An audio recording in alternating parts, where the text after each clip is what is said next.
Et moi je sentais que j'avais des blocages au niveau, mais à tous les niveaux de l'auto-entrepreneuriat en fait, je pense. Au niveau de la com, au niveau de l'argent, au niveau de la légitimité. Tout était verrouillé en fait.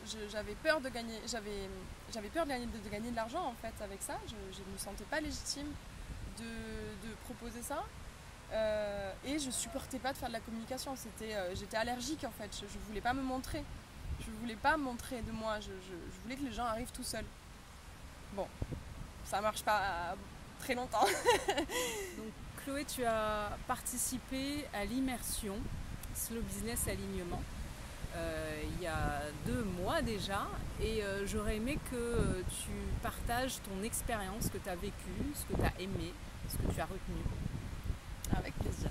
Et ce que j'ai beaucoup aimé dans cette immersion, c'est la façon dont tu amènes les choses. C'est-à-dire qu'on partait vraiment de ce qu'on est à l'intérieur, de ce qu'on est au quotidien, sans avoir à fabriquer, sans avoir à inventer quoi que ce soit. Et ça, c'était très doux et très agréable parce qu'il n'y avait pas de pression en fait. C'était qui je suis, comment je me définis, ok. Et je pars de ça et je tire les fils. Sur le moment, l'effet de groupe a été très agréable en fait, de me retrouver avec tous ces gens qui étaient dans le même cas que moi, c'est-à-dire en train de lancer une activité, chacun la sienne. En tout cas avec ce désir de participer, de contribuer, d'offrir chacune ce qu'on a et ce qu'on est. Et aussi de voir un peu les difficultés de chacun et de me retrouver dans ces difficultés. Je me suis dit, waouh, ok, on est dans le même bateau et on peut se soutenir. Et c'est là aussi où je me suis dit, en fait, ça va pas se faire tout seul. Je crois que j'avais un peu cette croyance, ou cette espérance. Mais en fait, non, ça va pas se faire tout seul. Et en fait, il faut que je donne de moi. Et je dirais que c'est ça que m'a appris cette immersion.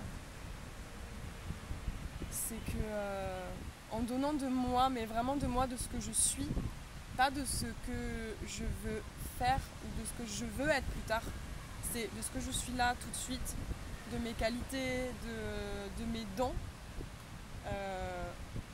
Et ben en fait, en donnant ça et en offrant ça, je peux tirer les fils pour amener tout ça à quelque chose de professionnel, à quelque chose qui touche les gens et qui donne envie aux gens de venir me rencontrer et participer à ce que je propose.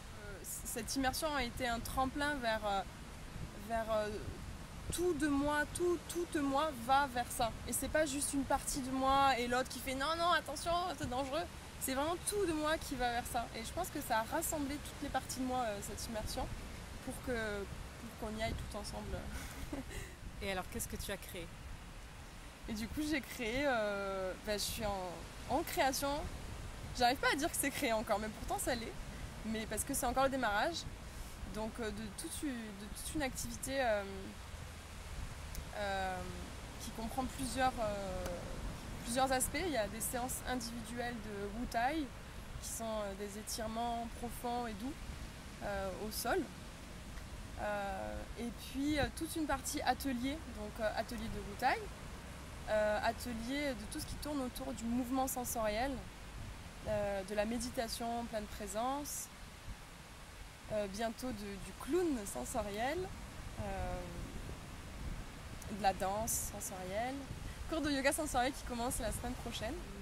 Où est-ce qu'on peut te retrouver pour qu'on y aille tout ensemble?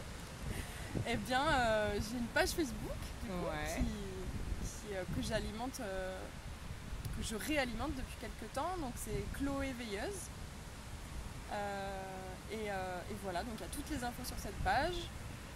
Je pense que je vais faire un site bientôt, mais pour l'instant toutes les infos sont sur cette page Facebook. Chloé Veilleuse. Merci Chloé. Merci à toi Nadia pour ta douceur et ta bienveillance. Et ta force.